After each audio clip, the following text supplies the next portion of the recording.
In 1947, the U.S. military published a report saying it had captured a flying saucer near Roswell Army Airfield in New Mexico. However, the shocking statement was quickly retracted with a new one, which said the flying object was just a weather balloon. But the damage had been done, and to this day, the Roswell incident is remembered as a massive cover-up. Countless eyewitnesses and credible whistleblowers have admitted that the U.S. government did get their hands on an alien spacecraft in Roswell and has been back-engineering it. But very few people know that the spacecraft wasn't empty. In fact, one of the ETs survived the crash and even helped the U.S. government understand advanced alien technology. Get ready, because we have testimonies from people who worked closely with the alien spacecraft and even interacted with the ET. Are you ready for a mind-blowing story the U.S. government never wanted you to find out? Let's begin. The first time we ever heard of a U.S. government conspiracy was when Bob Lazar claimed the government possessed 9 alien spacecraft in 1989. He confessed the government was involved in a decades-long covert operation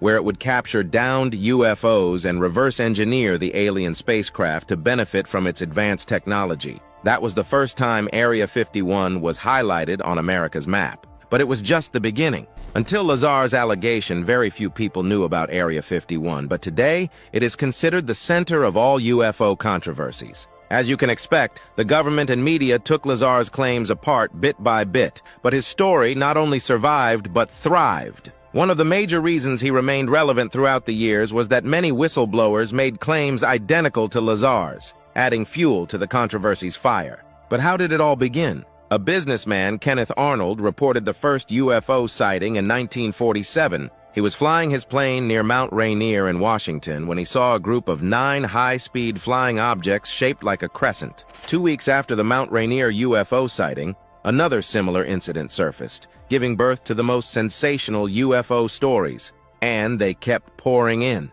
In the summer of 1947, a man named W. Mac Brazel found crumpled silver remains of an aircraft over his ranch near Roswell, New Mexico. Because UFOs, referred to as flying discs, sightings had become popular at that time, Brazel took the wreckage seriously and informed government officials. The wreckage included materials like rubber strips, tinfoil, and thick paper. Roswell Army Airfield, RAAF, gathered the remains for further analysis and released a shocking statement the next day.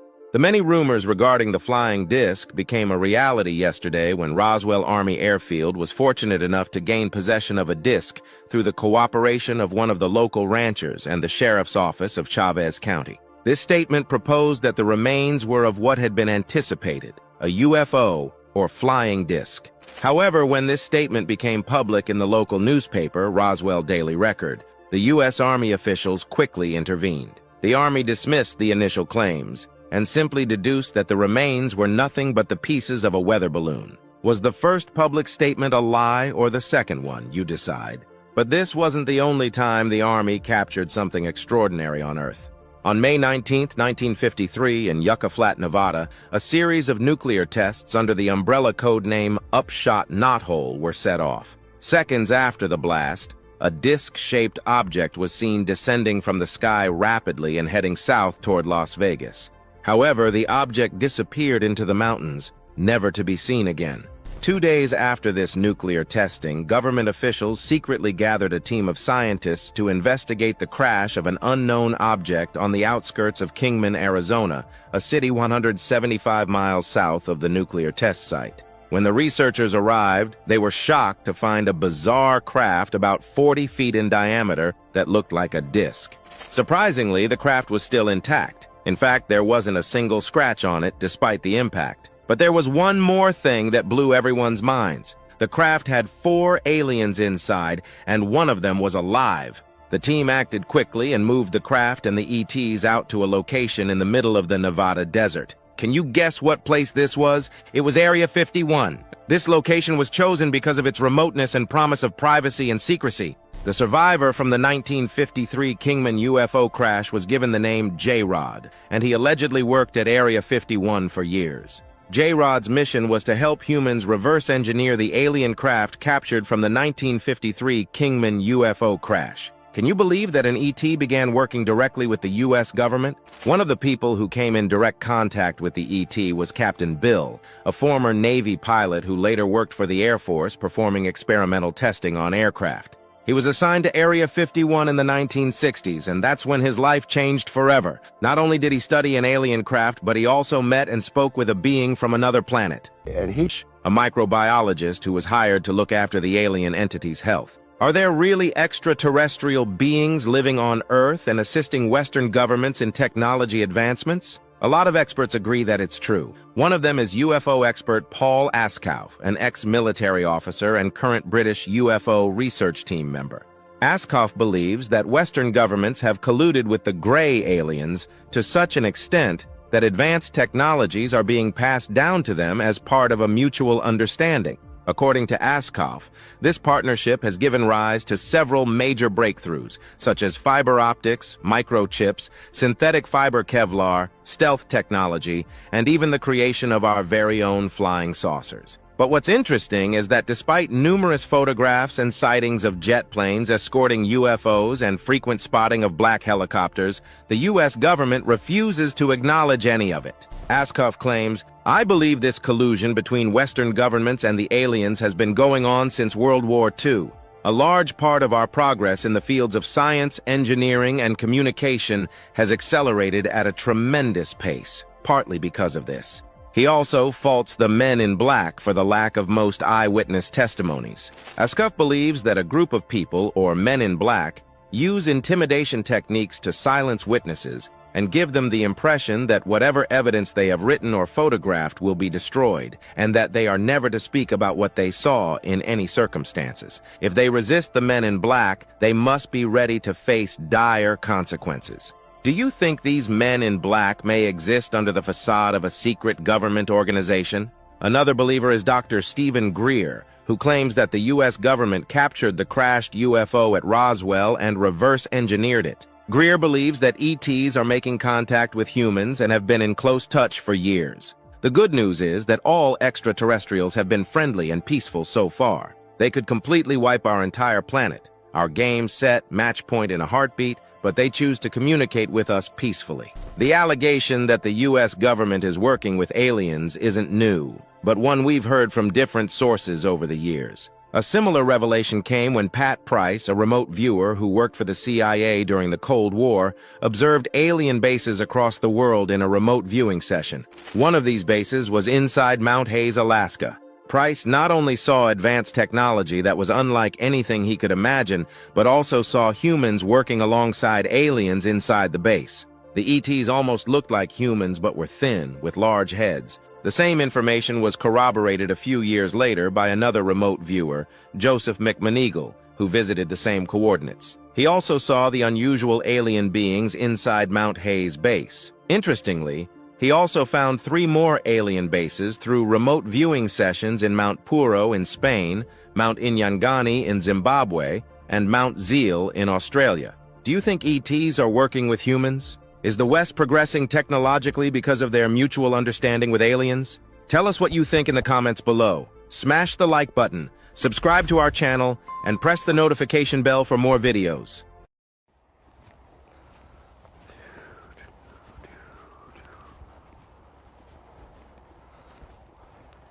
So Larry, you tell me, what, in your own words, what happened? Well, we were brought out here from RAF Bentwaters. Didn't know why, thought it was an exercise. We got to a clearing back in the forest, and then we moved in through the trees and came to this location where there were other personnel and a ground mist that was lit. Describe to me the scene as you came into this field, exactly what you saw. There was a mist on the ground. It was about 50 foot in diameter. In what position to the ground was it located? How close to the ground? Yeah, it was part of the ground. The mist was part of the ground, about 1 foot in height. So literally about this. Right here, yeah. So this large piece of mist. Structured, had shape to it. Okay. And you could see through it at times. It was greenish yellow fog, it looked like, but it had a light to it. It was lit. What is around this mist? Anything? Oh, what's around? The mist was a lot of security personnel. Not far away, there were 2 cameras at that time. Immediately there would have been about 30, 34. There were a lot of off-duty people that were showing up. Then the British police, the Suffolk Constabulary arrived. Okay, and in terms of you're told to join the circle, is that right?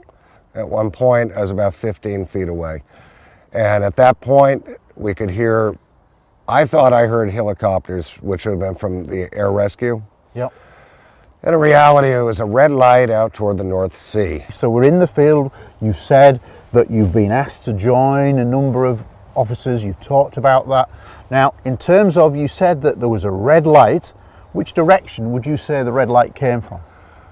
From the North Sea, so it was across that way. Where does it stop? Does it stop? Does it yeah, fly on or what?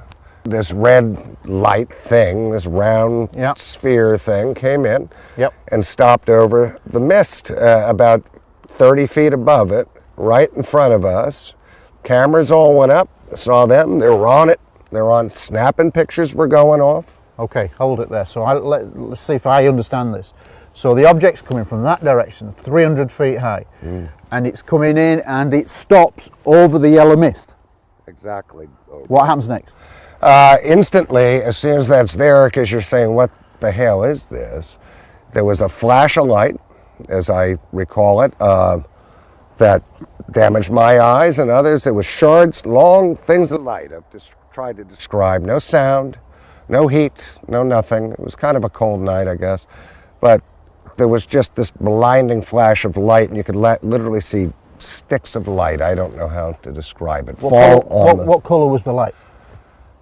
Gold, blue, there was blue things in it, and it was just that quick, like a flash of silver with gold and blue in it. Okay, then what? Structured explosion. It wasn't all over the place. It was this pyramid.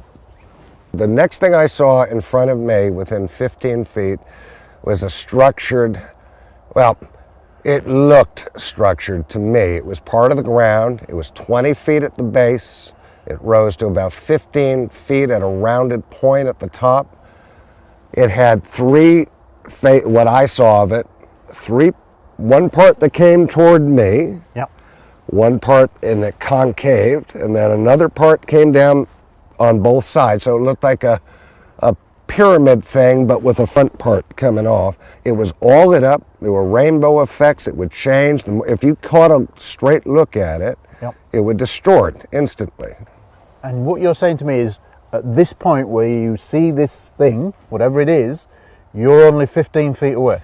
I was 15 feet away from it, maybe 20 at the most. I'm going to count out 5 paces, which is approximately 15 feet, a yard a pace. Okay.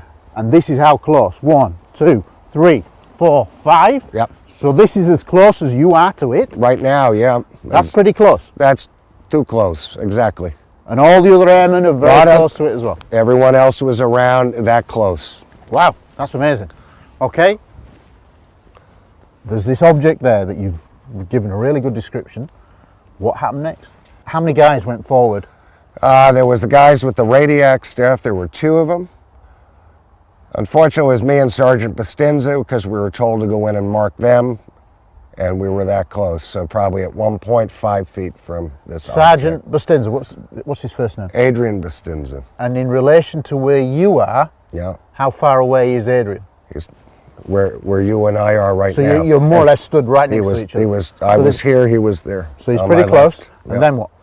It was like the surface of this thing was alive, which I've never really described it that way. I always try to kind of step away from this part of it, because you're trying to grasp something you actually can't. But I can see it, but it's alive. It's a changing, but the shape of it and the structure to it was exactly never changed. It's a skeleton. Its outer exoskeleton. That was the same. Oh, so the outer structure, shape, remained the same, but within... It was just, you could not, it would distort. You'd start getting a grip, and then it would all do a kind of, picture this kind of woo. Was there anything else seen? Yep. Tell me what about that. Well, on this delta thing, I describe them as these points that came off it, the big things, I mean, the structure of it. To the right of it, this thing moved out, and this light came out, It was a goldish blue light. It was about a foot off the ground here, and it just moved out. It was only about that big off the ground. So you're describing something that's appearing to come out. Separate, it came separate. It just like it came off the fabric of this object. So it just appears. It just separated from the object. And what is this light? The light was very bright and started to dissipate, and Bastinza said to me, there's kids here, which you hear commonly in this subject I've heard since. Yeah. And as it faded, you could see these three things that had, they were beings. Or physically describe them, especially. They had white ghost kind of faces. You know, they're all bright and lit up, but they were separate. And then that light all split into three different lights. So these things were inside light. It wasn't like aliens walking around in the field. So one light that kind of divides into three separate things. The whole thing just split apart, and there was one of them in each. And this thing, like, you know, you blow a bubble? Yeah. You know, off those rings? I've never just... And you blow the bubble? Yeah. There's the bubble. That's how this thing came off the craft. How tall were these? 3 feet. 3 feet. Yeah, so it brought the whole thing up to about 4 feet. And in relation to the height from the ground, that these... A foot off the ground. They weren't even so on literally, the ground. if these were 3 feet, they're about there, visually. The tops of them? Well, then the That's light the bottom, and they're 3 feet above that. Yeah, they're about here. But what effect was this having on you when you see these strange things? You know, we had some people do things to themselves afterwards, and you see him called Alabama, but it was because the guy actually had a real name, and that was Jones, Russell Jones, and he committed suicide. So let me just see if I'm understanding what you're saying is that probably or possibly as a direct result of what he got involved in here, it affected him. 100%. He was put back on the shift 100%. when he wasn't psychologically ready. Exactly. And you then responded after he had committed suicide as one of the first officers on the scene.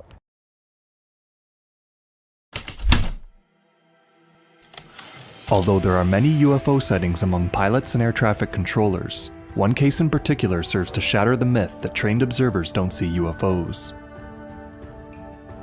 In September of 1976, the Iranian Air Force scrambled 2 Phantom jets to intercept a luminous, shape-shifting object drifting over the capital city of Tehran. But every time the jets approached it, their equipment failed, and the object darted away. The case is exemplary for involving a mix of radar data, physical effects, and multiple independent witnesses. And a classified report proves that it drew attention from the highest levels of the US government, despite official insistence to the contrary.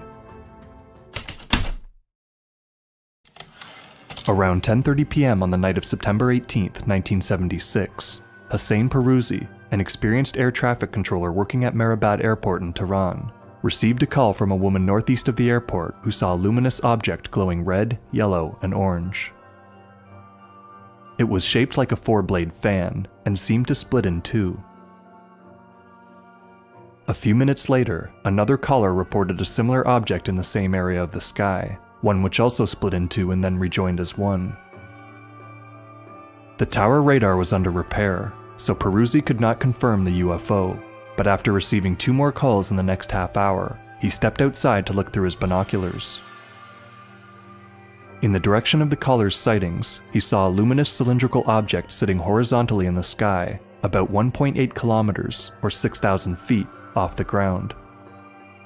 He guessed that it was 8 meters wide, or just over 26 feet. Each end was glowing blue, and a red light was making an orbit around the center every second or 2, and pausing every 90 degrees. The entire cylinder was rocking back and forth like a seesaw. As it got closer, Peruzzi saw it slowly change into a drooping starfish with a green body and a core that glowed like red-hot coal. Its arms were dark orange, but faded to yellow at the tips. It seemed to have 4 of them, though Peruzzi believed that there was actually only 1 arm switching positions. However, when Peruzzi's trainees looked through the binoculars shortly after, they saw a semicircle. The object was constantly changing shapes. The object drifted to the north, and sometimes to the south, and even once seemed to instantaneously disappear and reappear a few kilometers from its original location. To add to the mystery, 4 aircraft that flew over the area in the next half hour heard an emergency beeper on their radio, though there was no record of a crash. Around 12:30 a.m., Peruzzi called the Imperial Iranian Air Force and spoke to Brigadier General Nader Yousefi, Assistant Deputy Commander of Operations. Yousefi saw the object for himself from his house in northern Tehran and confirmed that it was not a star. At 1:30 a.m., he called Cherokee Air Force Base in nearby Hamadan and scrambled an F-4 Phantom jet. The pilot, Yadi Nazari, saw the object distinctly from well over 100 kilometers away, but said that it was too bright to see a shape. It was radiating violet, orange, and white light and appeared to be about 3.6 kilometers, or 12,000 feet off the ground. Nazari was instructed only to get a visual inspection, but when he approached within 46 kilometers, or just under 29 miles, the object moved farther away. Even at Mach 2, Nazari was unable to close in.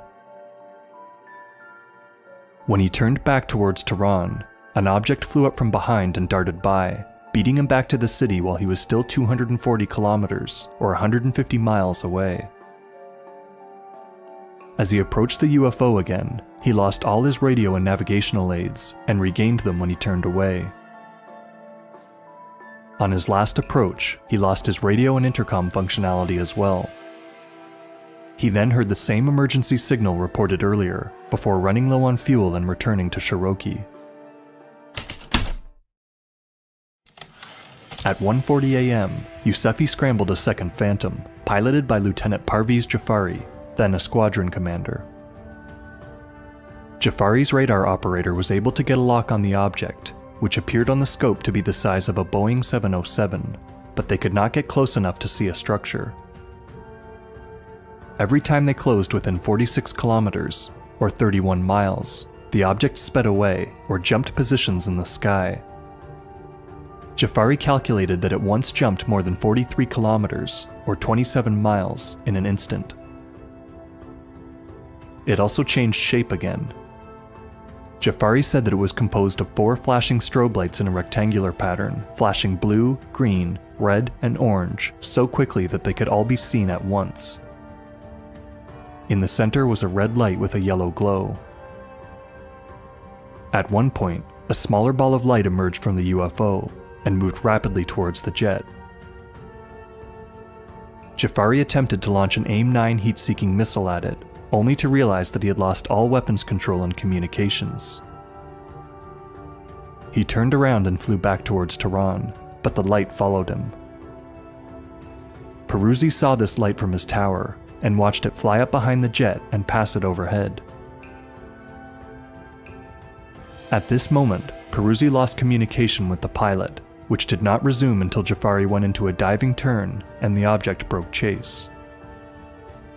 The light swung around to the inside of his turn, then rejoined the larger UFO, and Jafari later regained the use of all instrumentation. Soon after, Jafari, his radar operator, Peruzzi, and his trainees all saw another smaller object emerge from the opposite side of the UFO and drop quickly down to Earth. The jet's crew watched the light slow in its descent and land gently on the ground, casting a brilliant glow that extended for 2 to 3 kilometers. Jafari said that it looked like daytime, so much so that it took some time for him and his operator to adjust their eyes to the darkness again. They approached the main object, which was orbiting over the landed one, and again lost their navigational aids. Yousefi ordered Jafari to shoot down the UFO, but before the pilot could act on his orders, his firing control panel went dead. As he ran low on fuel and began his return to Mehrabad, he had communication and navigational failures in the same place outside the airport, and strong interference on the radio. The one commercial flight that landed in that time experienced the same thing. In descent, Jafari saw another cylindrical object with lights at the ends and a flasher in the middle fly up behind him and pass him overhead. Tower operators at Mehrabad saw it for themselves when directed where to look. Eventually, Yousefi gave up on the chase. Peruzzi said that it was about 4 a.m. when the original UFO ascended into the air and disappeared from view. Shortly after, the crew of a Portuguese jetliner leaving Lisbon saw a lighted bluish object fly out of the west, and another Portuguese crew over the Mediterranean saw a bright light flying from the same direction. In the next few hours, authorities in Morocco also received a flood of UFO reports from across the country. Witnesses described a silvery flattened ball drifting through the air, while others saw a luminous tube-shaped object that shot sparks from its rear. After sunrise on September 19th, just hours after the chase, the second jet pilot and his radar operator were taken out in a helicopter to search the lakebed where the object landed. Though they found nothing there, they picked up a strong beeper signal concentrated over a farmhouse to the west. The residents there said that early that morning they heard a loud noise and saw a bright light.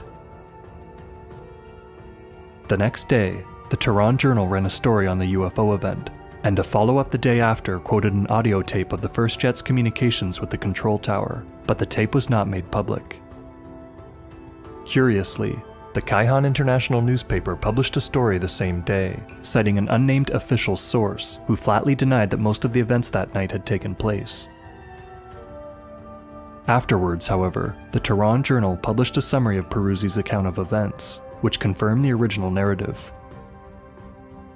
Several papers also claim that the police were involved, but there is no record of an investigation. The day after the encounter, the Iranian Air Force interviewed the two pilots, and Lieutenant Colonel Olan Mui of the U.S. Military Assistance and Advisory Group sat in for Jafari's testimony. Mui prepared a teletype message that summarized the results of this interview and sent it to a number of U.S. government offices and intelligence agencies, including the CIA, the NSA, the White House, and the Secretary of State, Henry Kissinger. Colonel Frank McKenzie of the U.S. Defense Attaché Office in Tehran sent a nearly identical message to the Pentagon on September 23rd. Still, Kissinger gave an evasive reply to a request for information from the King of Morocco, citing the 1969 Condon study as justification for disregarding UFOs. On October 12th, Colonel Roland Evans wrote an evaluation of the Mui memo for the DIA, deeming the information it contained to be of high reliability and value, meeting all the criteria necessary to enable a valid study of the UFO phenomenon. This in spite of the fact that the U.S. Air Force had recently closed its UFO investigation group, Project Blue Book, and claimed to be finished with UFO research. In 1978, Captain Henry Shields published a short summary of the case in an internal Air Force newsletter. The article was a simple rewording of the Mui memo, but it showed that some Air Force officials were interested in notable UFO sightings, even while the government was telling the American public to disregard them. Mackenzie and Mui's memos were both classified, but Evans' evaluation was quickly leaked to NICAP, an independent UFO research group. NICAP ran the story in their newsletter, and the memos were later declassified. Bob Pratt, a UFO investigator with the National Enquirer, interviewed Peruzzi twice in the fall of 1976, and spoke to Mackenzie, Evans, and the deputy commander of the Iranian Air Force, who confirmed many of the details reported in the press. UFO debunker Philip Klass investigated the case the next summer, and shared his findings in his book, UFOs, the Public Deceived, in 1983. Klass spoke with a few unnamed officials in Tehran, as well as some unnamed American field engineers that worked on the jets there. But though he read the Iranian news coverage and consulted the Mui memo, he ignored the testimony of Peruzzi, Yousefi, and the other air traffic controllers. Klass also falsely stated that only the second jet malfunctioned when it engaged the UFO. To account for the witnesses' observations, he proposed an unlikely coincidence of hypothetical events, suggesting that the pilots chased the star Capella, or the planet Jupiter, and that their radar systems produced a false return in the corresponding position. At the same time, a meteor came shooting from the same direction, and an undocumented flight dropped an emergency beacon near the lake bed. According to Klass, the engineers that he spoke with said that the pilots were extremely tired and poorly trained, and thus prone to error. Even so, Klass assumes an enormous amount of incompetence on the part of the Iranian Air Force, and still fails to explain many aspects of the case. In 1982, Bruce Maccabee, an American optical physicist with NICAP, did his own investigation and spoke with the avionics engineers who maintain the radar and electronics in the F-4s at Cherokee and Mehrabad. Both engineers said that they were not allowed to examine the jets for 4 days after they landed, until the Iranian Air Force had a chance to look them over, although neither party could find any signs of damage. The engineer at Mehrabad at first believed that the radar returns were reflections off a distant mountain peak, but rejected the idea when he learned that they lasted for more than a few seconds, as a ground return would. By Maccabee's calculations, the lock lasted for more than 48 seconds. The Iranian government made a film about the incident, starring most of the real-life witnesses. Many of the same witnesses appeared in an episode of the TV series Sightings in 1994, which featured footage from the film. All witnesses agreed that something highly unusual appeared over Tehran that night, and some said that they believed it was an extraterrestrial spacecraft. After retiring as a general, Jafari even spoke at a conference at the National Press Club in Washington, D.C. in 2007, in which a number of high-profile military and government officials demanded a globally coordinated investigation of the UFO phenomenon. He also told his story on History Channel's UFO Hunters in 2008. The Tehran UFO was noteworthy for two behaviors in particular: for repeatedly changing form, and for splitting in two and rejoining as one. These are both behaviors that one would not expect of any conventional craft, but that are often seen from UFOs. In fact, many UFOs seem to have no physical structure at all. But what really makes the Tehran case stand out amongst other sightings is the strength of the evidence. There were multiple trained independent witnesses with vastly different perspectives on the UFO, visual observations that were corroborated by radar data, and several sightings that corresponded with equipment failures and physiological reactions in the witnesses. The event is a case in point for the fact that pilots and air traffic controllers do see UFOs and track them on radar, and will speak about their experiences when given the freedom to do so. The Iranian Air Force's relatively open approach to the investigation shows that greater transparency is possible in UFO research, but the hidden involvement of the US government suggests that there is still a lot left learned in secret.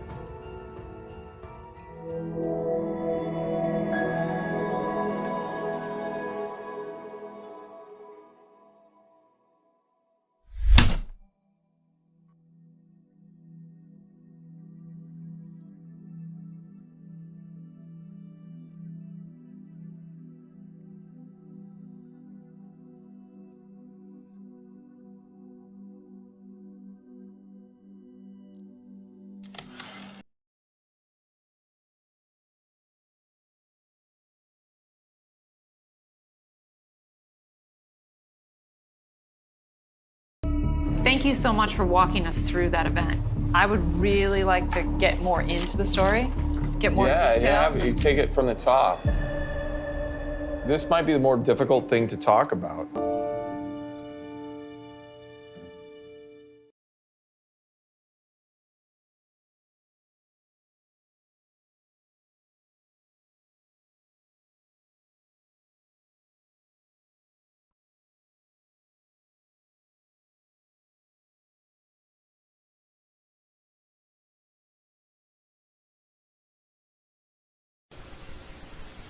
Project Sigma intercepted alien communications, and when the objects reached the Earth, they took up a very high orbit around the equator. There were several huge ships, and their actual intent was unknown. Project Sigma and a new Project Plato, through radio communications using the computer binary language, which the aliens understand very well, they're very mathematical minded, was able to arrange a landing that eventually resulted in face-to-face contact with alien beings from another planet. Project Plato was tasked with establishing diplomatic relations with this race of space aliens. But in the meantime, something else happened. In the meantime, a race of human-looking aliens contacted the United States government. Where this happened, I do not know. I wish that I did. This alien group warned us against the aliens that were orbiting the equator and offered to help us with our spiritual development. They demanded that we dismantle and destroy our nuclear weapons as the major condition. They refused to exchange technology, citing that we were spiritually unable to handle the technology which we then possessed, and has not that been true throughout our history? They believed that we would use any new technology to destroy each other, as we always have. This race stated that we were on a path of self-destruction and we must stop killing each other, stop polluting the earth, stop raping the earth's natural resources, and learn to live in harmony with each other and with nature. These terms were met with extreme suspicion, especially the major condition of nuclear armament, disarmament, and I have to say that I could not blame them in the face of so many uncertainties and so many alien surprises staring them directly in the face. It was believed that meeting that condition would leave us helpless in the face of an obvious alien threat. We also had nothing in history to help with the decision. Nuclear disarmament was not considered to be within the best interests of the United States, and the overtures were rejected. Later in 1954, the race of large-nosed gray aliens which had been orbiting the Earth landed at Holloman Air Force Base. It happened in 1954, ladies and gentlemen. If you take everything that Bob Ebenegger has ever said and subtract 10 years from it, you will be right on the money. A basic agreement was reached. An alien named Krill was left as a pledge that they would return and formalize the agreement. In fact, he was a hostage. This race identified themselves as originating from a planet around a red star in the constellation of Orion, which we call Betelgeuse. I believe that that's a lie. They lie a lot, and they deceive a lot, and it is evident through every action that they've ever done with us. The truth is, ladies and gentlemen, these creatures might be from Mars, really. They claim that they are from a planet which revolves around the red star, which we call Betelgeuse. They stated that their planet was dying and that at some unknown future time they would no longer be able to survive there. This led to a second landing at Edwards Air Force Base. The historical event had been planned in advance and details of the treaty had already been agreed upon. Eisenhower arranged to be in Palm Springs on vacation. On the appointed day, the president was spirited away to the base, and the excuse was given to the press that he was visiting the dentist for a toothache. President Eisenhower met with the aliens, and a formal treaty between the alien nation and the United States of America was signed. We then received our first alien ambassador from outer space. His name and title, and I know it sounds ridiculous, but it's absolutely true.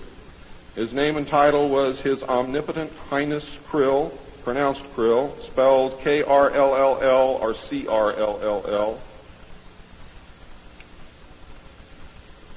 In the American tradition of disdain for royal titles, he was secretly called Original Hostage Krill, or O.H. Krill, so that Americans would not have to say, Your Omnipotent Highness.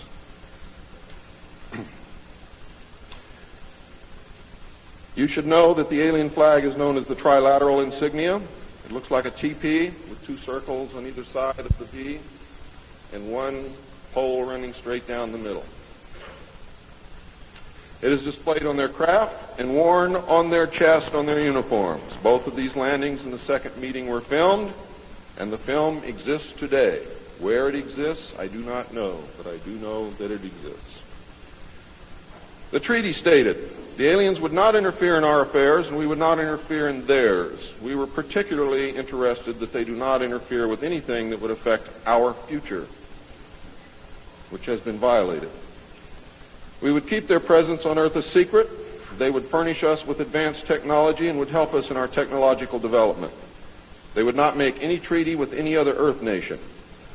They could abduct humans on a limited and periodic basis for the purpose of medical examination and monitoring of our development, with the stipulation that the humans would not be harmed, would be returned to their point of abduction, that the humans would have no memory of the event, and that the alien nation would furnish MJ-12 with a list of all human contacts and abductees on a regularly scheduled basis.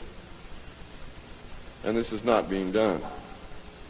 It was agreed that each nation would receive the ambassador of the other for as long as the treaty remained in force. It was further agreed that the alien nation and the United States would exchange 16 personnel each to the other with the purpose of learning each of the other. The alien guests would remain on Earth, and the human guests would travel to the alien point of origin for a specified period of time, then return, at which point a reverse exchange would be made.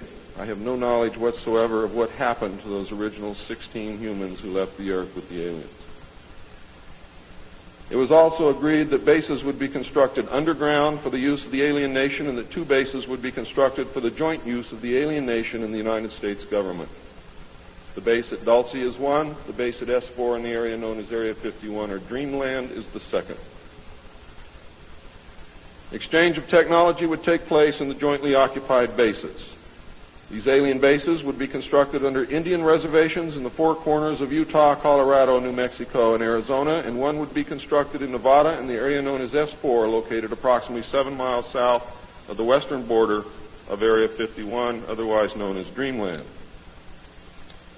All alien areas are under complete control of the Naval Department, and all personnel who work in these complexes receive their checks from the Navy.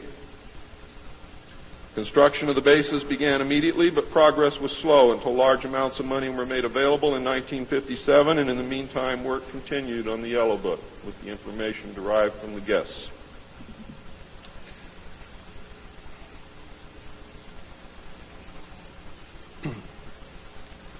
I would like to say at this time that the movie that most of you may have seen, how many of you saw Close Encounters of the Third Kind?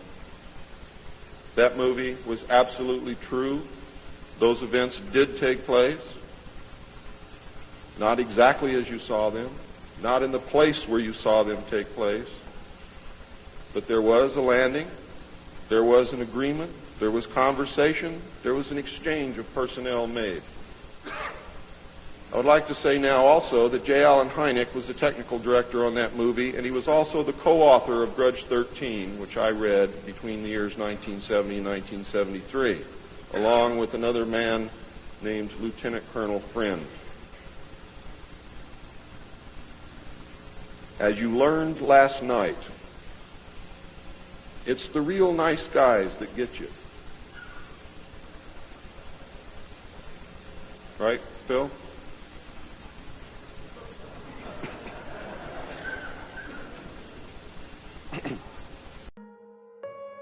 Buff Ledge was a girls' camp located north of Burlington on Lake Champlain in Vermont.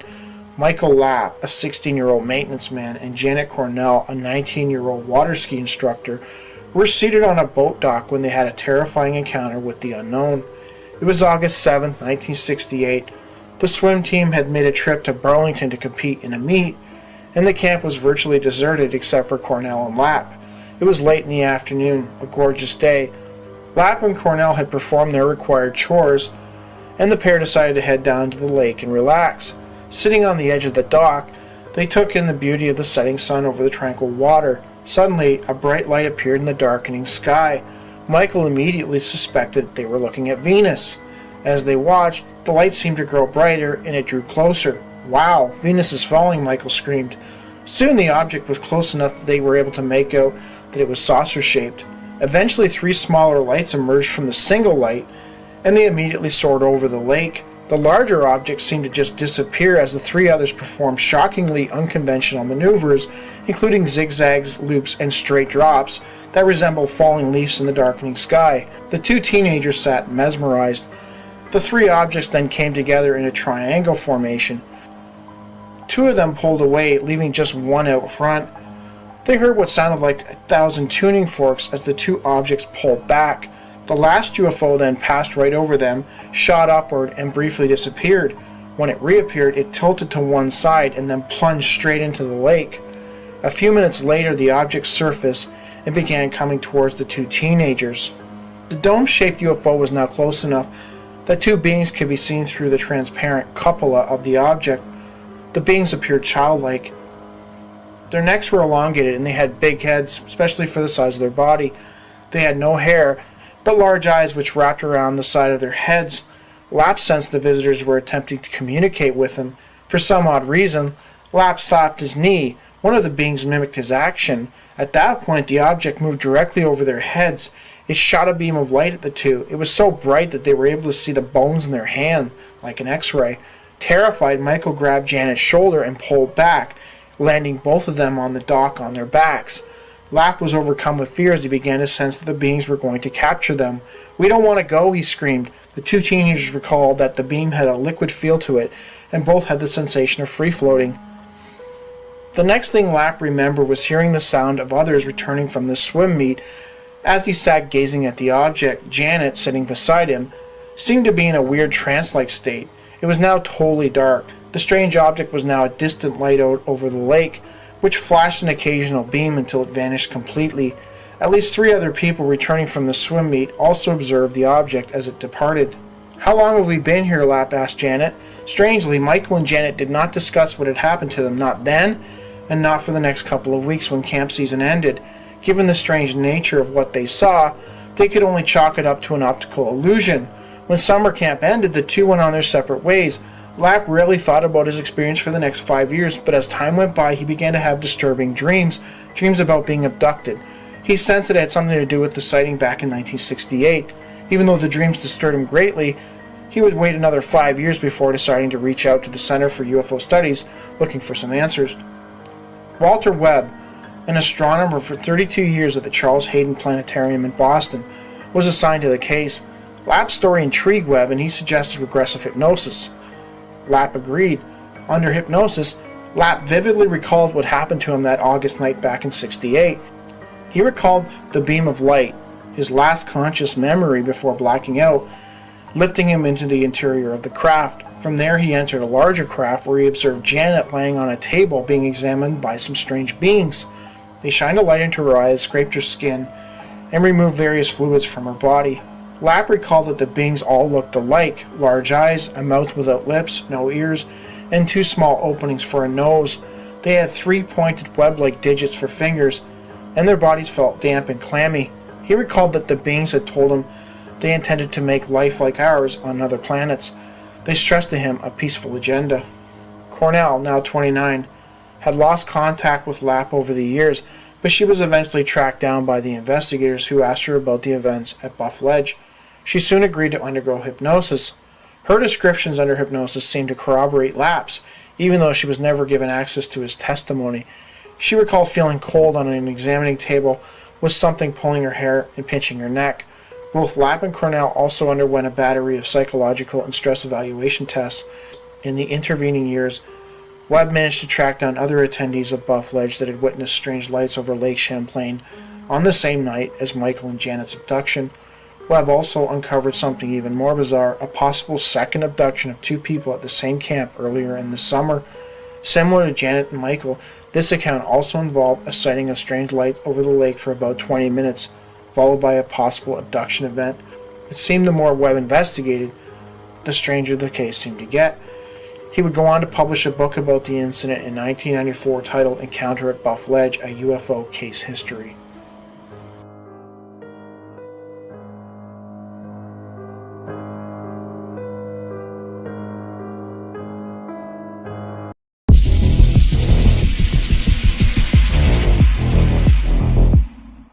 During World War II, the Nazis' most classified project was known as Die Glock, the bell.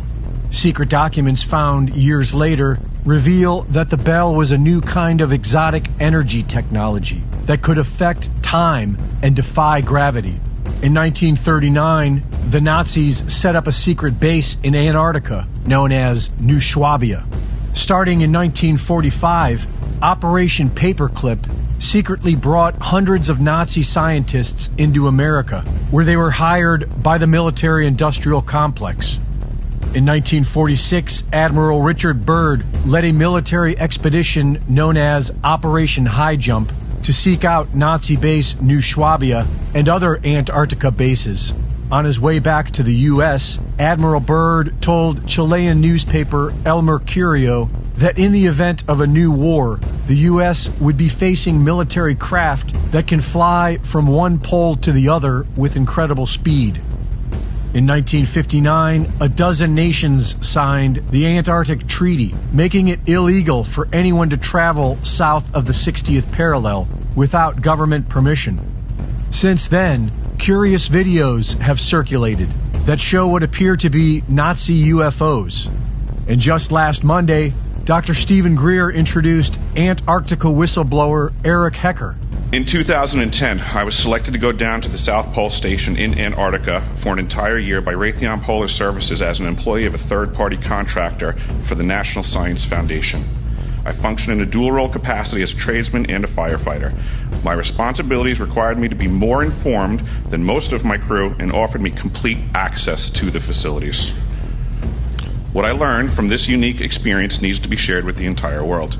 The technology at the South Pole Station certainly can do what it is presented as its primary purposes, and unfortunately, much more. The Ice Cube Neutrino Detector is presented as a passive listening device for the purposes of the science as presented. But I'm going to skip right through the chase, folks. I have provided documentation that proves that the 5,160, what they call DOMs, that are embedded in the ice can actually transmit at 2,047 volts each. That gives us a long list of things to consider. It is effectively a multifaceted directed energy weapons platform that I will list rapidly a few things that it can do. Vehicle detection. We're learning that these off-world craft, on-world craft, ours or other nations, are also emitting neutrinos. So this makes the South Pole Station effectively an air traffic control station for this new level of equipment that nobody's discussing.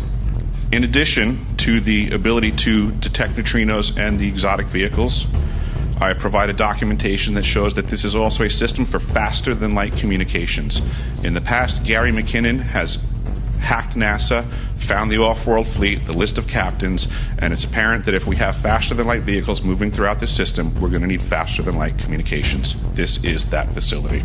Unfortunately, I have other bad news. The season that I was there, 2010 to 2011, we converted from construction to operations and maintenance in both the elevated station and the detector array. Unfortunately, when they first fired it up, that was when we had the earthquakes in Christchurch, New Zealand. There was 2 incidental shots before they were able to target it correctly. This is an earthquake generating device as well. This is the weapons of war that we have to deal with now and what Raytheon's hiding. There's an ELF system at the South Pole Station that when I arrived, I was told it was off, dismantled, and completely defunct. In my work, I will rapidly just tell you, I had to figure out the circuitry for certain other repairs, and I found that this system is in fact completely energized, up and running, and being utilized with the other systems for nefarious purposes as well. The Atmospheric Research Observatory is in what we call the clean air sector. I witnessed myself a very powerful green laser shooting out of the top of this facility into the cosmos. This, I believe, is a secondary form of long-range communications and or a defense system. A question of power comes into play for all of these facilities that are present. I assure you, I knew what was going on, I knew the load demands of the facility, and all of these new items exceed the demand for the systems that I was presented. I am doing due diligence and research. I believe there is either a secondary power supply there that is either nuclear, that was there prior to the start of the Antarctic Treaty, which prohibits such things, and or that there is some sort of exotic power supply system there that just is not in the verbiage of the treaty, so it negates the responsibility to the parties involved. Reporting for InfoWars, this is Greg Reese.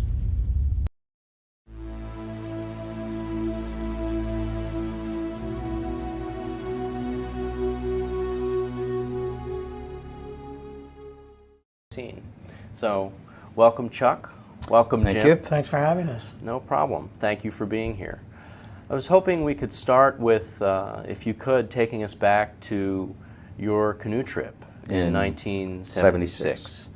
And after working our way across, taking a good 20 minutes to get there, we began fishing. And we'd only been there just maybe about 10 minutes at the most. Yeah, if that. And the other guy who was sitting at the back of the canoe said, "What the hell's that?" And we all turned and looked in that direction.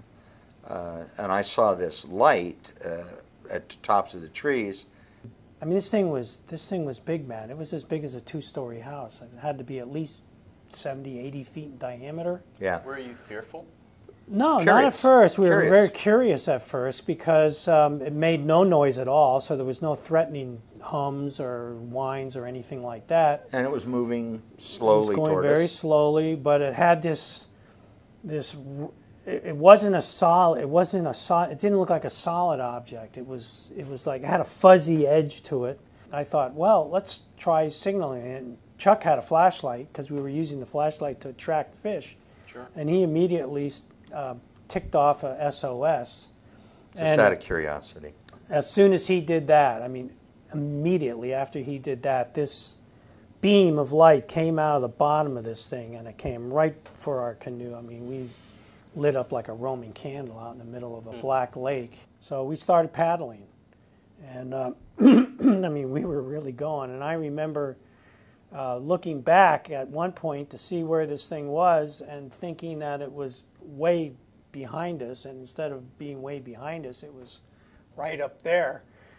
And then the next thing we remembered, all of a sudden our canoe hit the beach, and we got out of the canoe and we stood there, and it was right in front of us in the water. I remember standing there looking at this thing, thinking that if I had a stone or a fair-sized rock, like maybe an egg-sized rock, I could hit it.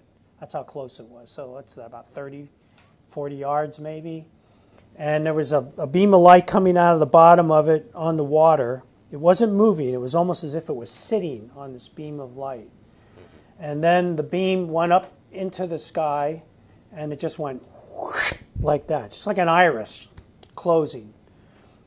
Well, basically, we knew that it was a UFO, an unidentified flying object. What were the mutual experiences that you all agreed upon? What were That there was an abduction. That it wasn't just the fact that we had encountered and seen an object in the night sky that I shined a flashlight at. Under the control of these beings. Whoever they were, whatever they were. What did they do?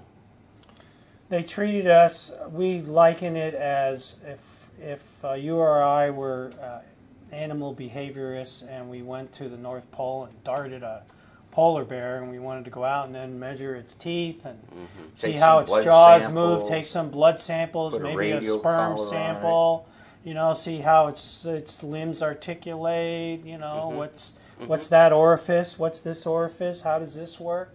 That's how we were treated. And then the next thing I remembered was sitting in this room. It was a room where I could focus clearly directly in front of me, but my peripheral vision was blurred. And my brother was standing maybe 8-10 feet away from me. He was standing and he was naked. And there were these beings, these kind of, they were human shape, but they weren't human. And they had a wand that was maybe 14 inches long. It was thin on one end and had a slight, tiny little bulb on it. And they were like scanning his arms, and they were taking his arms and articulating his wrists and his shoulder. And I kept thinking, my God, they're going to really hurt him if they keep doing this. I remember that thought going through my head. How long do you believe you were under that control? Probably 2.5, maybe 3 hours. Does it bother you when people say that you might be crazy or you might be making it up? Or you're lying? We've heard it so many times over the years. I mean, number one, we have nothing to gain by this, except public ridicule a lot. But our goal would be to enlighten, inform, and put some type of positive direction on this.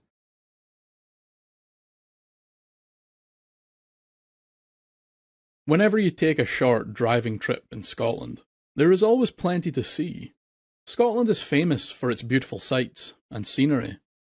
But the last thing you would expect is to be thrown into a world of the paranormal, to be the focal point in one of Scotland's most disturbing and mysterious abduction stories. When aliens came to Edinburgh, the A70 incident.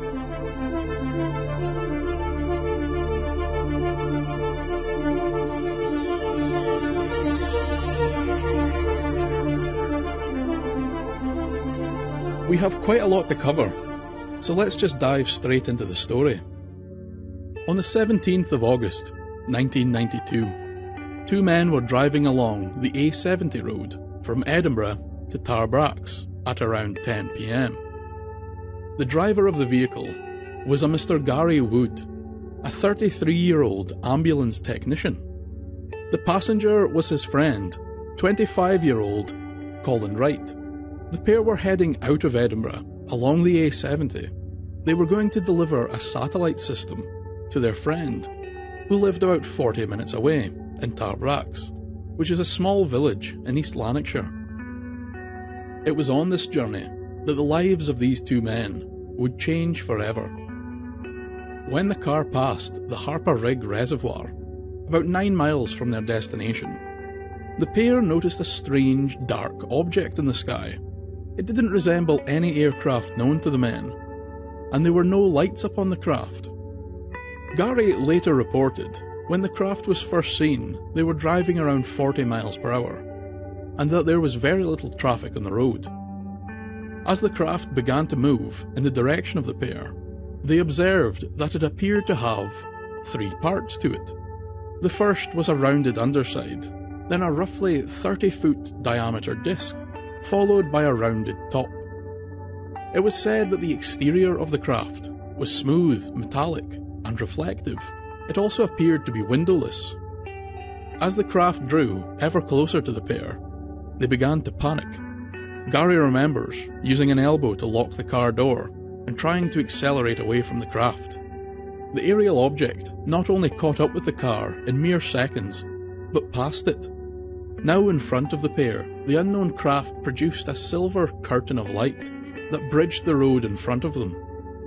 Going too fast to stop, and having no method of evading this unfathomable wall of light, the pair entered the shimmering mist and were encapsulated within its sparkling radiation. Within the light, darkness overcame the pair. The next thing Gary remembered was standing outside in the pitch black. He couldn't see anything around him. It was as if he was standing in a black void. There was no sign of the road, the car, or Colin. It rushed through his mind that this was death, the end of his life, that he would now be trapped forever in a black nothingness. But suddenly, the blinding light returned, as if from nowhere, and he had returned to the vehicle, now manically struggling to control the car. Fighting with the wheel, Gary was able to pull the car back under his control. With a glance to his left, he saw Colin had also returned. As the car came to a stop, both men sat for a moment. Totally out of breath, they looked at each other. The men would later describe that this is the moment they could tell, just from each other's eyes, that they had both undergone the same unworldly event, although they still had no concept of what had just occurred. The craft was nowhere to be seen, and the shimmering curtain had vanished from existence. After gathering their thoughts and having time to process what the pair believed to have saw that night, they set off once more for Tarbrax, filled with an uncertain anxiety. Finally reaching their destination, Gary stopped the car and went to unbuckle his seatbelt, only to find that it was no longer clipped in. Gary was certain that the belt had been clipped in at the beginning of the journey, but the night was only to get stranger. The pair unloaded the equipment from the car, and Gary went to knock at the door. Strangely, no one answered. He continued to knock with increasing panic and impatience. A light was turned on from inside, and eventually his friend came to the door, with a tired and frankly bemused expression. Gary told him he had the satellite gear, and Colin was taking it up to the house. His friend, looking even more puzzled, asked Gary why he was here so late. Gary now began to question his sanity. For the life of him, he thought it couldn't be past 10:30 or 11. The man in the door told him it was closer to 1 a.m. Not believing this, Gary asked for proof, which was quickly shown to him. Gary and Colin entered the house and explained to the friend the extraordinary tale of the craft, the barrier of light, the darkness, everything. It now seemed as if both Gary and Colin had lost multiple hours of time, with no knowledge or explanation. They stayed with the friend until the early hours of the morning, discussing and attempting to explain this otherworldly scenario. As dawn began to break, they left Tarbrax and returned to Edinburgh, but this time they took the longer A71 road back to the city, not daring a second chance encounter with the craft. 4 years later, in 1996, Gary would give a short account of what happened that night on the STV show The Mysterious North. With me is Malcolm Robinson, one of the country's foremost paranormal researchers, and Gary Wood, who believes he was himself abducted. Now, Gary, tell me, what happened? Well, me and my friend Colin Wright, we were heading towards a place called Tarbrax from Oxgangs to there.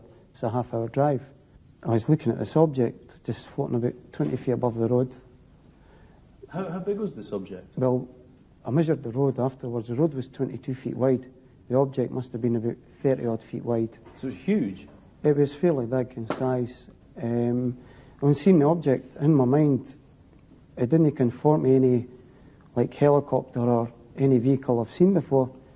It was just a craft of some sort, and then for some reason I just got really frightened, really scared. Not surprised. And what happened?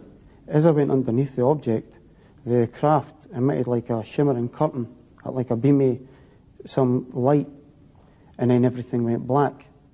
And I wasn't in the car, I couldn't see Colin, I'm standing up, I'm looking about in like just blackness, looking about. This went on about 10-15 seconds, and I thought, again, am I dead? And then what happened after that? Then after that, I'm in the car, and the back end of the car's shunting out, and it's heading right across the road up towards the embankment. So you went into a skid, and then, I mean, how long did all that take? Initially I thought it took 15 seconds. The time I entered, saw the craft going into it, this like blackness with a shimmering curtain and that, and then on the road again. When I got to my destination, I actually got there about 1:45 in the morning. So that was like 2 hours after you an hour odd, so I'm not particularly absolutely certain on the exact time. During the days following their strange experience, both men would become extremely lethargic and suffer from terrible insomnia. When they would eventually fall asleep, they would be cursed with the most intense and horrific nightmares. All of these symptoms would lead the pair to seek medical advice. Gary visited his doctor and told him about the headaches, the nightmares, the insomnia.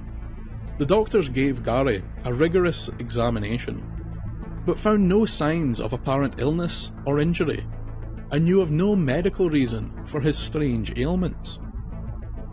Gary was sent for a magnetic resonance imaging scan, or MRI, to evaluate the cause of his headaches. No cerebral abnormalities were discovered.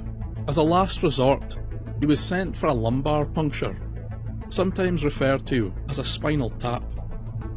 Lumbar punctures are used to diagnose some serious infections, brain or spinal cancer, and disorders of the central nervous system. This invasive and frankly uncomfortable procedure was negative in all accounts. Still, they were no closer to a diagnosis. The pair began to do some research of their own into unknown aerial phenomena. in the hope that they could uncover or demystify their troubling run-in with the strange craft. Neither of them reported the incident to the local authorities, as they feared the ridicule and exposure that would come with this type of confession. At this time, they would also not discuss their story with the media. They did, however, send a report to the British UFO Research Association. Gary became more and more engrossed in UFO research and the paranormal. It was during this time that he discovered the Strange Phenomena Investigations, or SPI, which is an association of paranormal investigators, led by a Mr. Malcolm Robertson, who has published many books on UFOlogy. It was through this organisation that Gary would discuss his and Colin's strange encounter with the unidentified flying object. Gary was then contacted by Mr. Robertson, who had taken a personal interest in the case. It was him who would first suggest hypnotic regression to Gary and Colin. The pair were both sceptical at first to the idea of hypnosis, but later decided that they were out of options, and agreed to the controversial therapy. The hypnotic regression was to be completed under the supervision of SPI's resident psychic and hypnotherapist, Helen Walters. The sessions proved to be a catalyst for an even more unbelievable and dark tale, the tale of what truly occurred to the men that night. During the early sessions, not much was found. Both men stated that they could see vague images and sense distant memories, but nothing concrete. In one of these early sessions, Gary broke down emotionally and ended the session in fits of tears. Something dark and ominous had re-entered his mind, but what? As the sessions continued, a much more solid picture of events began to form.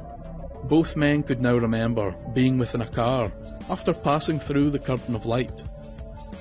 The car had stopped in the middle of the road, and 6 small humanoid creatures were surrounding it, 3 upon each side. Gary recalls being in agonising abdominal pain, as if his stomach was being torn apart, before he blacked out again. He was quoted during one of these sessions to say, "You know, if you've been electrocuted, your muscles all cramp up and it's really painful. You can't let go." It was like that. Colin, on the other hand, remembered seeing Gary outside of the vehicle, flanked by the strange entities. To his recollection, Gary was laying on some form of stretcher or carrier. The carrier was levitating, with no support from the creatures. It moved with Gary towards the craft. Colin's memory then turns blank, and he recalls the remaining events in hazy and confusing images, which seem to jump from scene to scene. He remembers walking into the dazzlingly bright craft, being led, as it were, by one of the humanoids. He was in a circular corridor, and entered what he said was a distinctive room. Strangely, he described the room as almost featureless. It had a corrugated-looking, transparent roof, which a soft light was filtering through. The room was empty, apart from a singular, strange chair, of an odd curved shape. Colin stated that the chair looked organic in its structure. He was then stripped naked and placed in the chair. He did not resist in any way, and felt as if almost intoxicated. The chair, as he recalled, began to recline. He was then subjected to a non-intrusive physical scan. Then Colin felt a sharp pain in his right eye, followed by an intense burning sensation. Some object or instrument was inserted, then removed from his eye. The next memory Colin had was when he awakened, contained within a transparent, almost glass-like receptacle. He was held in place by restraints at his feet and ankles. Looking out into the room from his crystalline prison, he could make out a number of identical cells, all with prisoners, unclothed, some male, some female. The space between the transparent capsules was filled with a light mist that moved and swirled in a manner Colin would compare to dry ice. Standing within the mist were a new group of strange humanoids, similar to the others which he had seen, but these were much taller. The creatures were staring at him with huge eyes. There were 4 of the creatures in the room. One stood by the entrance, and the rest began to move towards Colin's cell. As the beings got closer to the container, the glass began to frost, and within seconds was completely opaque. Now fully obscured from the creatures, Colin began to weep and cry. He had no idea what was happening, where he was, and what those things could be. An angular device suddenly entered the cell. It rose from the floor and in front of him spread out. There were 2 flashing red lights at the ends of the device, which now began moving up and down while circling Colin. The device appeared to be scanning him, but for what purpose, he was unsure. Gary did not seem quite as susceptible to the hypnotic regression as Colin to begin with, but as the sessions continued, Gary's memory and recall showed drastic improvement. Gary described laying with his back upon some kind of table. His clothes were removed and he was restrained. The room was similar to that which Colin described earlier. One key difference was a large, strange lens object, which was in the centre of the room. The object had extraordinary properties, and would twist and fold in itself in a seemingly infinite loop. Gary suggested that it reminded him of a Mobius strip or fractal. Emitting from the object was an omnipresent panning sound, similar to white noise. It was at this moment Gary's attention was suddenly drawn to the long, thin, semi-translucent arm outstretched over his chest. As the cold alien fingers lowered slowly onto Gary's shoulder, he was torn from his hypnotic state, screaming as his convulsing body fell to the floor. As you can imagine, this was quite traumatic. It took some time before he returned to the hypnosis sessions, but return he would, and with another incomprehensible memory. Gary recalls standing in a large empty room when a hole opened in the floor in front of him. It was filled with a viscous gel-like liquid. Next to the pool, a 3-foot column raised from the metallic floor. A segment of the column extended and rose further from the main body, until it reached eye level with Gary. At the tip of the column were 2 glowing red dots. It was at this time Gary would hear the sound of something mechanical beginning to operate. It spun up like an electric motor. The pool at his feet began to vibrate, and up from it clawed a tall, yet deathly thin creature. As its frail-looking body emerged, Gary could sense it was in a great deal of pain. To him it seemed that this emaciated creature was just thin, translucent skin held over an alien skeleton. Later on, Gary would learn that the pool was a form of medical treatment for the creatures, who struggle with the strength of Earth's gravity and atmospheric pressure. The being from the pool looked with indifference at the stunned Scotsman, then left the room. Gary felt compelled to follow the risen creature, and it led him to another large room, but this one was populated with between 30 or 40 other beings. From Gary's recollection, the majority of the entities within the room were tall, pale grey creatures, but there were some notable exceptions. One in particular looked human, described as a small, middle-aged man, dressed in a black business suit. Others were the smaller grey creatures from outside by the car, and finally, small beings with odd heart-shaped faces, which were covered with markings that Gary suggested were reminiscent of Native American tribal markings. As he stood and scanned his surroundings, trying to comprehend the near hallucinogenic scene before his eyes, he thought to himself, why are you doing all of this? Curiously, the question was answered in his mind, but only by one word. Sanctuary. Gary, in shock with the telepathic communication, didn't move. The voice within his mind continued. In many ways, your kind are more advanced than us. but you have been capped. Our existence is much like your own. We too have concerns and needs.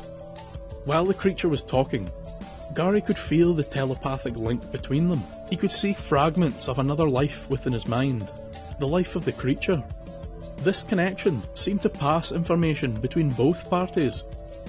It was from this that Gary gained a greater understanding of what the being had said.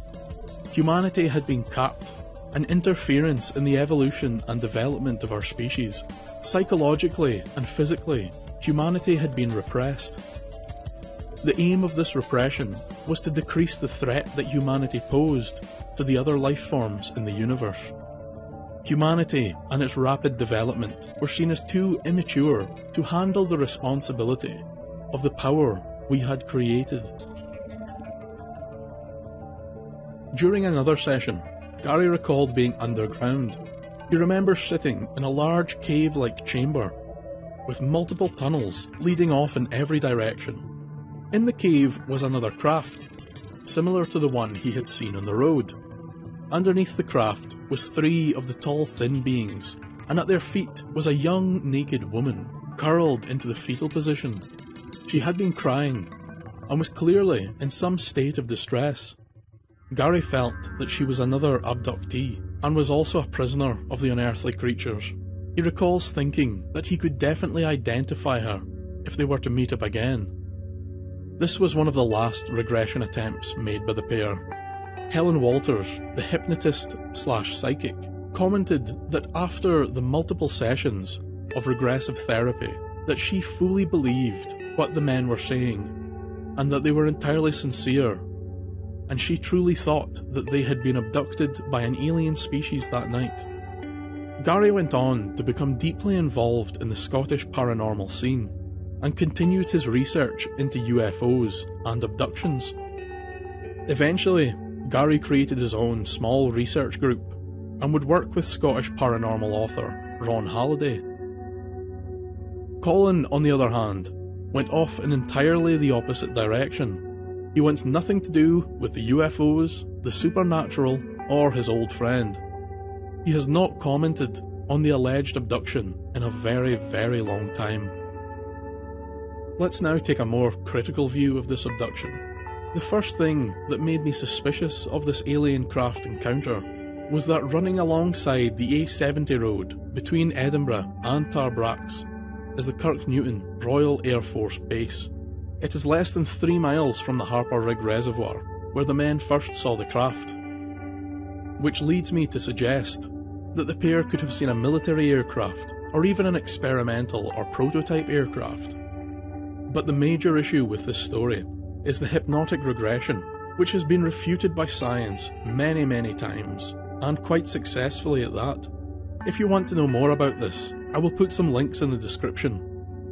There was also a 6-month period between the incident on the road and the first hypnosis session. During this time, both men made statements that they had been researching and reading about UFOs and alien abductions.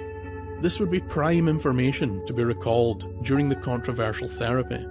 Not to mention the therapist and her links with paranormal investigations, and a group that profits from Scottish paranormal stories, in the form of Malcolm Robertson's books.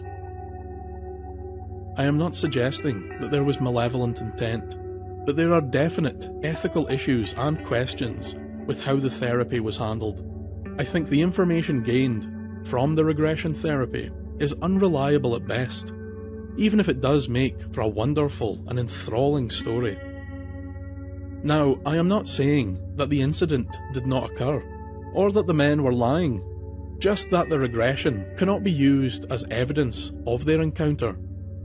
What is evidence of their encounter, or at least evidence something interesting may have occurred that night, was that reports from the British Ministry of Defence were released, which suggested that the government had had an active investigation into the incident, and that in 1994, 2 years after the incident occurred, an official report was filed by the Ministry of Defence.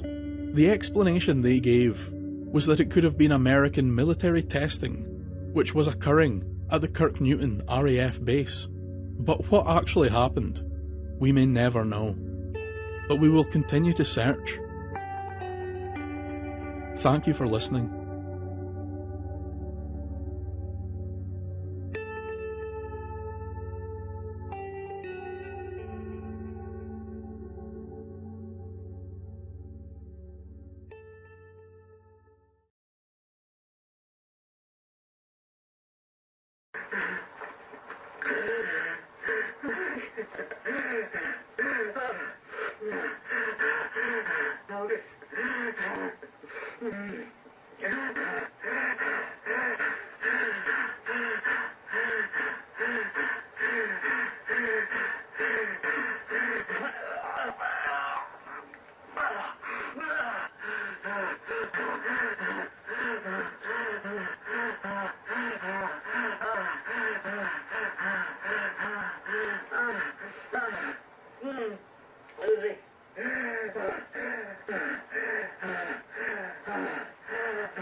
Come on, work.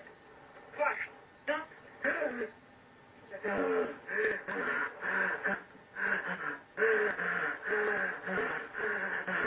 Come on, work. Come on. Please.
Doctor, when did you hear that scream?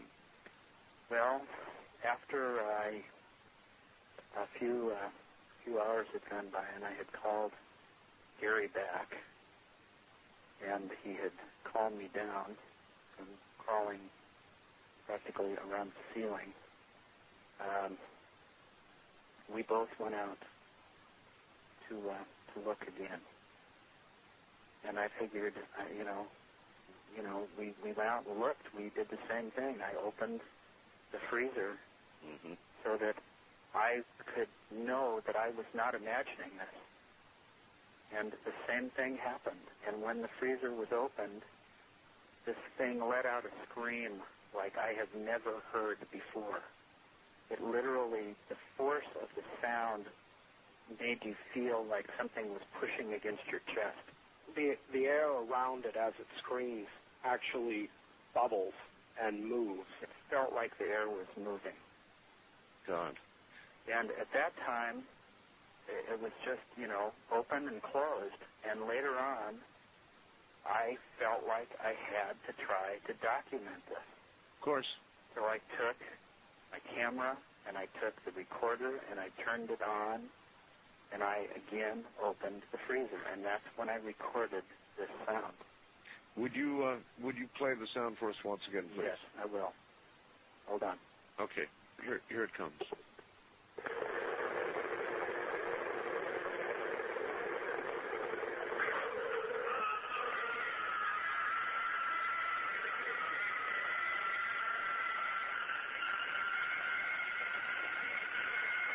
Oh, my God, that's awful.